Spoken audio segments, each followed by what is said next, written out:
Welcome to the Fantasy Football Hub YouTube channel. Today I'm joined by the BigManBakar's to preview Game Week 3. However, before we get into that, I have something to ask you guys. As you can see, we are now so close to hitting 100,000 subscribers on this YouTube channel. So do me a favor, go down below, hit the button. It takes 2 seconds. It's completely free, as you all know. If you watch this content a lot, if you watch a lot of videos on the channel, you should do it anyway. So yeah, get us to 100k. It's a big milestone, so I'd be very appreciative if we could hit it before Game Week 3. Now let's come to Game Week 3, Bakar. Game Week 2, actually, let's start with that because it was a decent week. You know, did okay. How's the start been for you overall? Not at a rank you'd love to be at, but you know, not awful. Yeah, thanks for having me, Jack. Hello and welcome to all the listeners and viewers. Let's be honest. I mean, it's been a brutal start of the season. It's not been something which I would have wanted.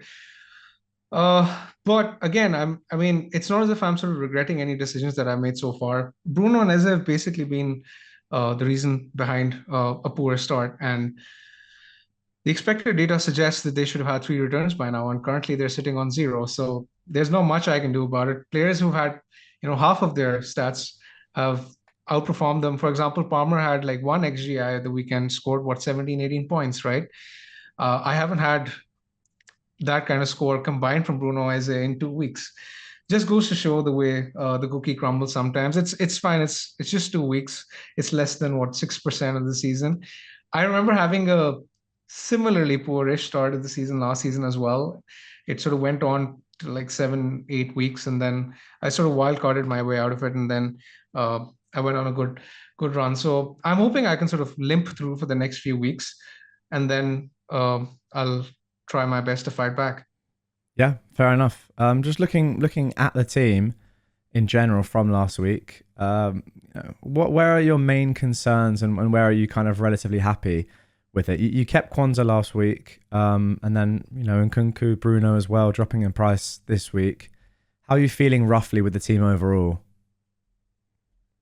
Yeah, I mean, the price changes are annoying, but it's not something which I sort of beat myself over, because even if Bruno and Eze are dropping in price, I still think they're perfectly good players to own, and they will make up the price losses sooner rather than later.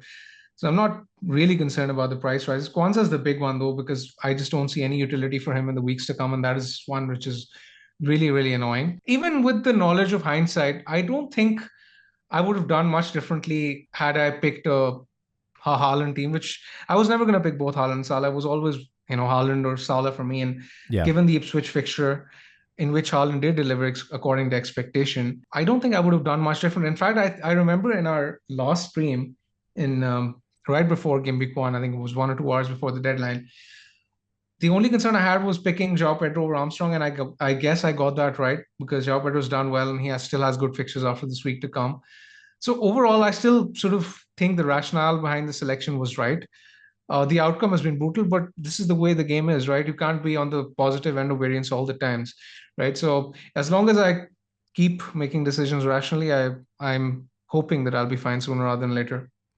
I'd actually be interested to see what you guys watching right now think about, in general, expected numbers in the way they relate to what actually happens on the pitch. I feel like, Bakar, you're very hot on expected data and just data in general, as we know. I'm sort of like somewhere in the middle, I think, where I do like the data a lot, but then I'm also a little bit like, well, there are times at which a player can have great underlying data, but they consistently don't actually achieve that data. They don't actually realize it.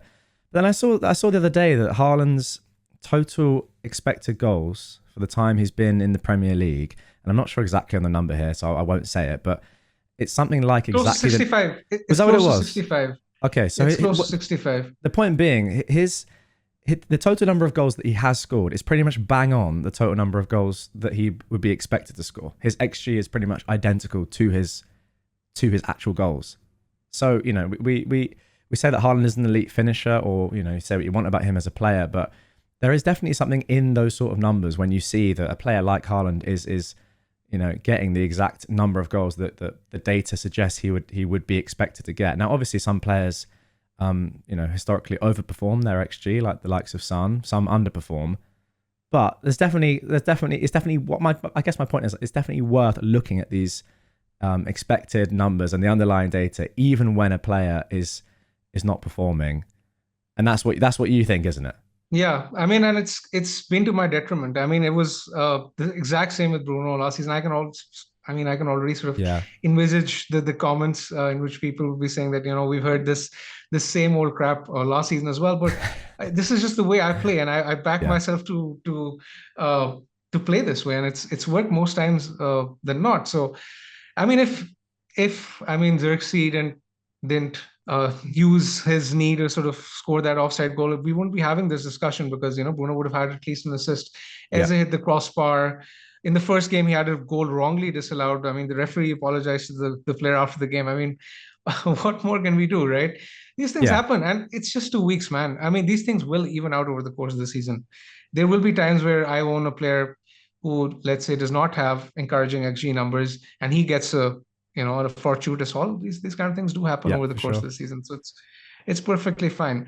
But yeah, I think it's always nice to have a look at the expected stats, etc. Because I mean, I look at a lot of people who are selling Eze, for example, this week, and his price is actually going to drop before the deadline. I personally feel that Eze is more of a buy than a drop, uh, than a sell. Sorry, right? I mean, I view him as, I mean, we'll come to NKUNKU replacements. I think he's the best NKUNKU replacement if you can afford. If you're looking for a seventh attacker and you can afford one, I think Eze is probably the best one. Yeah, yeah. No doubt about that. I suppose it's just yeah, it's just kind of one of those things where that's your style of doing it, and it's worked for you in the past. And similarly, Jonas, who won last year, who's a regular on the channel now, he openly says, no, doesn't hide away or shy away from the fact that he is an analytics manager. That is the number one thing that he uses over the eye test, and clearly that worked for him very well last year. So yeah, what one thing I do love about FPL is that there are so many different ways to play the game, and they all have their merits. But anyway, with that being said, let's talk about your team and just what you're thinking right now. First question is, have you made a transfer yet? You rolled last week. What about this week? Yeah, I've already made my first transfer of the season. I've sold Okay. NKUNKU. He was gonna fall in price on Sunday night, Yeah. and I sold him for Rogers. So it's been a point 0.2 price swing, and Kunku's fallen, Rogers has already risen. And I just thought it would work best for my team going forward. So the thing is, Jack, I wasn't really convinced that any, let's say, 6.5 million alternative to NKUNKU was worth the 1.5 million extra spent over Rogers. I think the potential in in all of them is kind of similar. So, for example, when you're looking at Rogers versus Bailey, for example, I don't think it merits a 1.5 million price difference. Yeah. Uh, I thought, especially for my team with Haaland, I needed flexibility, and Rogers gives me that flexibility because I wanted Salah from game week 4 onwards for the captaincy in game week 5. I sort of mentioned in our previous discussion on the stream as well that Salah's likely to be the best standout captain in game week 5, and Liverpool are playing Bournemouth at home, and that's a week where City are playing Arsenal. So actually, I don't think that's a week where captaining Haaland or captaining Saka will be popular. So I want Salah for that week. And in order to sort of get there, I want to sell Saka as the obvious make weight, right? So I'm already sort of prepping for that transfer. And this sort of brings me, it doesn't give me exact cash for the transfer, but it brings me a step closer to affording Salah. Yeah. Well, let's just skip ahead actually right now. Now that we're talking about it, so Saka would go to Salah, and then how would you fund that? You have 1.5 in the bank, not 1.3, because you said you'd made those changes before those two price changes. Yeah, that's correct. And in order to afford the transfer, I'm actually 1.1 million short. This is assuming that I sell Saka for Salah, right? So I'll need 1.5 million to fund. There are three ways I can go about it. I can sell Sorry, yeah, Isak Salah's risen as for well. Completely forgot about that. Yeah, good point. Salah's Yeah, risen, right? So it's yeah, 1.1. yeah, Uh, I can sell, for example, Isak to a cheaper forward to fund it. Could be Muniz, could be Armstrong. I could sell Bruno next week. yeah. Uh, I don't think I will because he's playing Southampton, and I will beat myself over if I keep him for the blanks and then sell him before Southampton. Yeah, He yeah. inevitably ends up hauling. So I don't think I will sell Bruno, but it's an option at least. And the third, which I think it's a very realistic transfer that I'm currently eyeing. I think it's Porro out for Nedeljkovic from Aston Villa. Ah, Now, interesting. Now, this is based on Aston Villa not signing a right back. They are being linked with a few right backs. So this is obviously that's the caveat and the disclaimer that I sort of wanted to mention. If Mm. Aston Villa don't sign a right back, then the fixtures from Aston Villa look really, really good, right? That was one of the reasons behind getting Rodgers as well, right? Because Yeah. he should be good for starts, and the minutes are fixtures are really good going forward. They're playing Ipswich, uh, Everton, Wolves, Nottingham Forest, I think, in the next 4 weeks. So that's the fixture run is really, really strong. And I think Nedeljkovic sort of, if he's an option, helps me potentially kill two birds with one stone, um, where I can improve my defense, get a better defender for that fixture run, and of course get Salah. Uh, that would massively help. I don't think Emery will play Konza as the right back. He's hinted that Yeah. he's intending on using Konza as a centre back, and he basically mentioned that he's comfortable using Cash or Nedeljkovic in the right back position. Uh, and he did bring Nedeljkovic on against Arsenal, so I do think that Nedeljkovic should be safe if Aston Villa don't sign a right back. So that's a transfer that I have in mind. But again, a lot of things can change. Potentially, let's say if I, this is obviously assuming that, I decide to wildcard in game week 6. Yeah. To be fair, also you wouldn't even you wouldn't necessarily need to play Nedeljkovic in any of the games because of your Yeah. strong defense anyway. So he could just be cover. He's not like if he was to lose his So, space, it wouldn't be the end of the world necessarily. yeah. And it's only for a few weeks because this obviously assumes that I'm going to wildcard in 6 or 8, right? Yeah. Similarly, I mean, I've also not completely ruled out a Haaland sale next week. I could do that and get Salah in. Make a structure change. I still think that Salah, now that the Ipswich fixture has passed, I am firmly of the opinion that Salah drops are better than Haaland drops because they have the money spread out over the rest of the team. Uh, Haaland is still probably the best captain this week, so I'm perfectly fine keeping him this week or maybe even next week. But I'm talking after, let's say game week 5, 6. So yeah, that's where I'm at. Currently, I'm sort of leaning towards having a team with Haaland and Salah for the next 2 or 3 weeks, and then I can wildcard before the fixture swings. Yeah. I think I'm the exact same as that. I think if you can get to both of them, they're both just looking really good right now. And I think that Salah is very important for Game Week 5. It's just whether you'd risk selling Haaland. I think if you're not going to wildcard, then I think there's a little bit more merit potentially to selling Haaland. Obviously, the fixtures are pretty good from 7, but that's how you can spread your money well. I'm not sure about getting rid of him just for, say, Game Week 5 and then wildcarding him back in Game Week Yeah. 6. You can do it, but I just don't see that. So you drop to Watkins just for one game? I guess if you're rolling through a lot of frees, you can do more of a change before that. But then because you keep your frees after the wildcard anyway, I'm not sure that's necessarily worth it, to be honest. And Jack, I want to actually discuss and touch upon the wild card because a lot of people have had poor starts and they see their players dropping in price, and a lot of people have actually activated the wild card. I did consider it for my team as well briefly. I want to sort of run you through the pros and cons of doing it.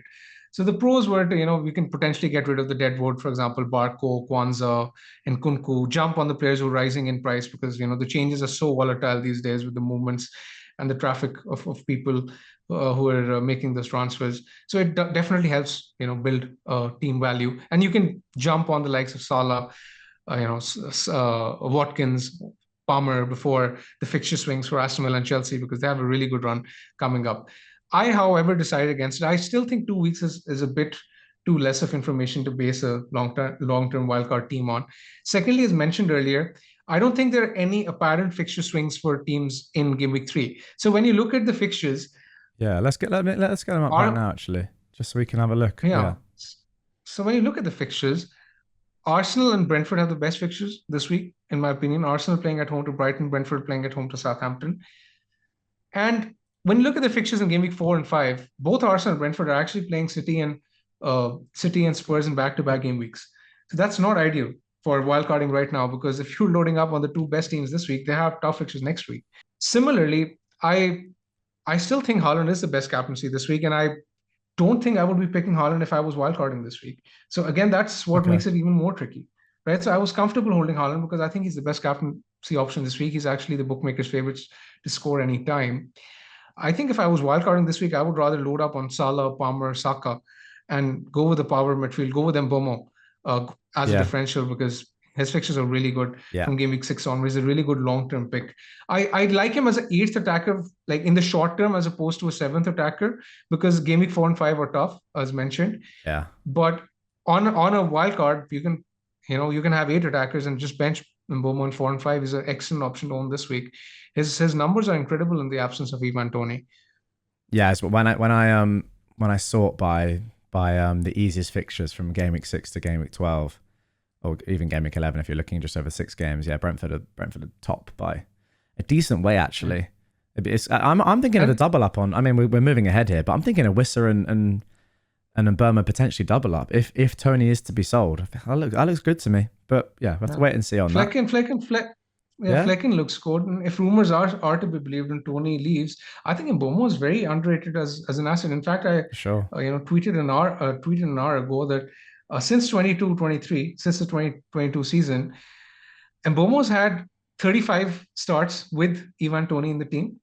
And in those 35 starts, he has just 12 attacking returns, and he is averaging 3.3 FPL points per game. Similarly, Wow. Okay. when he's starting without Tony, he has 25 appearances. In those 25 appearances in which he started without Tony, he has 23 attacking returns, and he's averaging 6.6 FPL points per game. Now the returns have doubled. A big difference. It's a huge difference. I mean, it's night and day. So, and that's not just down to penalties. That's like in game as well. Open play. He just does much better. Of course, and the sample is big enough over 2 seasons to sort of come to this judgment. I think it's a safe inference that you can make. And yeah, Mbomo's a terrific option actually. Yeah, I wish I owned him this week. Yeah, completely agree with that. The only problem is, I mean, I'm sure if he had better fixtures, a lot of people, if they had the cash, would go up to him.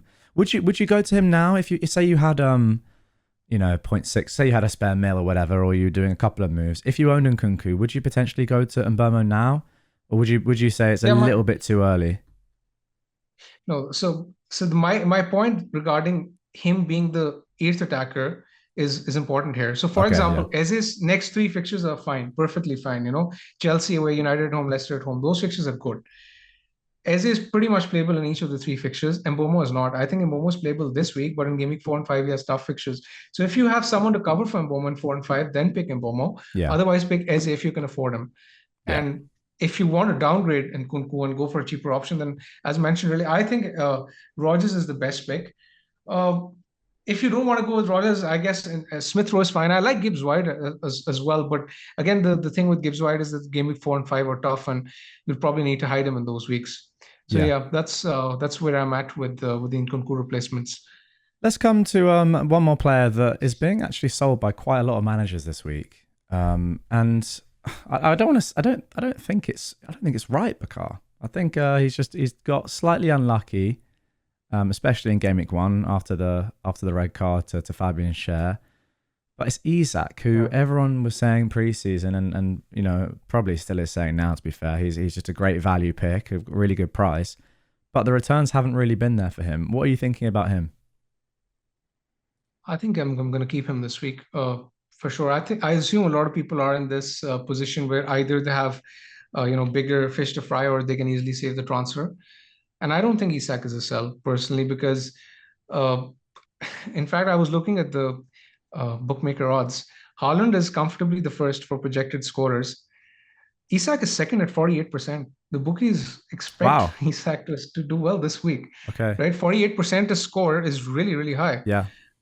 They're projecting Newcastle to score close to 2 goals. And of course, Isak being the talisman is expected to be involved. So I don't want to sort of spend more time talking about this. I think Isak is an easy keep.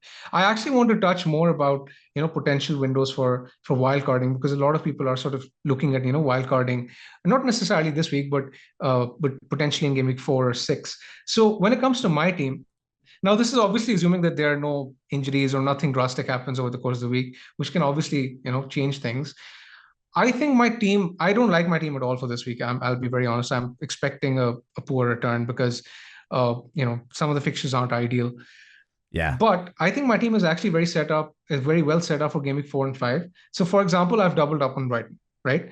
Dunk, João Pedro, these guys have great fixtures in game week 4 and 5. Brighton are playing Forest at home, Ipswich at home in these 2 weeks. Similarly, Bruno has Southampton in game week 4. Eze has Leicester at home. So my team looks much better for game week 4 and 5. I'm not looking game week 4 as a window of wildcarding because of the reason that my team is well set up. And I don't own any Arsenal defenders either. I think a lot of people aren't, they own Arsenal defense, and because they have tough fixture in game week 4 and 5, it's a lot easier for them to potentially, sell them, load up on, Salah and Liverpool, and then save up transfers and get to the Arsenal players later. Because bear in mind, Arsenal are playing Southampton at home, Leicester at home in game week 6 and 7. So even if you sell Saka right now or the Arsenal defenders, you would want them back straight away in game week 6 or 7. I think I'm in a position where I can potentially roll my free transfers up till, for the next few weeks, or at least have 1 or 2 free transfers before potentially wildcarding in game week 6. I can get Salah in right now. I can sell Saka. Then I can wildcard to get triple Arsenal in my team in game week 6. Yeah. And, at that point, I can load up in Brentford as well. As mentioned, that you mentioned that Brentford have excellent fixtures in game week 6. So, Mbomo, Fleck, and all these guys can then come in game week 6 or 8, depending on whichever window I choose to wildcard. But roughly that's the plan. I think my team is sort of set up for a wildcard in game week 6 or 8, assuming no injuries, as opposed to wildcard in game week 4. But a lot of people might not be in this position because if someone, let's say, does not own any Brighton, or if people own Arsenal defenders, or if they don't have an easy route to Salah, then they can potentially look at wildcarding in 4. I believe for these kind of people, these kind of managers, game week 4 wildcard is going to be more popular. Yeah, that's interesting. I'm pre-season. I was for a long time. I was pretty set on wildcard 4. Then I changed to wildcard 6, and it seemed. Yeah, I mean, obviously we're only a couple of game weeks in, but it does seem to me as if your team is relatively well set up and it has similar sort of players as to those that you were just mentioning.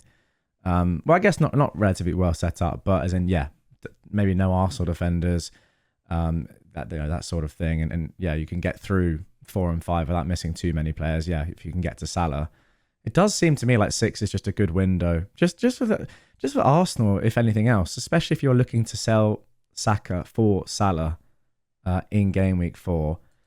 So what I will ask you is this to end the video: what are your thoughts this season on just sort of, I suppose, swapping the premium players around quite a lot? Do you think that's a good use of transfers? Because I feel like in previous seasons, we've had sort of a set, maybe the last few seasons, we've had that sort of key group of core elite players that have really been in the team for the majority of weeks. Even, last year, for example, we could pretty much get to the majority of premium players that we wanted at any given time. This year, that's just obviously not the case.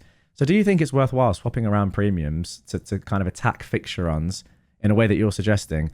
Or do you think we shouldn't really do that because they are premium and can perform in any fixture? I think there are enough other picks, for example, we discussed. I still, at the cost of repeating myself, the likes of Mbomo, Trent, Arsenal defense, Bruno, Eze, even I include these guys in the list despite their blanks. I still maintain their good picks.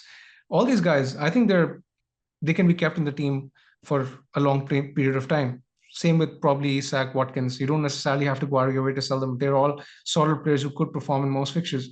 I think the play this season is to swap the premiums around. Yeah. Because you are looking to target the fixtures for captaincy. For example, when you look at the mids, right? 10 million mid. I mean, that price point has Saka, Son, Palmer, Foden, De Bruyne, all these guys, and you can just swap them around and target their best fixtures. You don't necessarily need to, feel the need to keep them over the course of the season. Even Haaland, for that matter, I don't think Haaland will be a season keeper this season, right? Because there will be times where you would want to jump on, let's say, 2 or 3 of the premium mids, as mentioned. So it's very important to be sort of flexible with your strategy, and that's why it's sort of important to have these solid, robust, boring picks in your team so that you can forget about them for the rest of the season and just focus on high priority transfers, which involve selling the premiums to target the best fixtures. Yeah, I completely agree. And then final question, do you think that, with that sort of thinking in mind, we are potentially overlooking Palmer right now? I know he doesn't fit into sort of our general transfer strategy.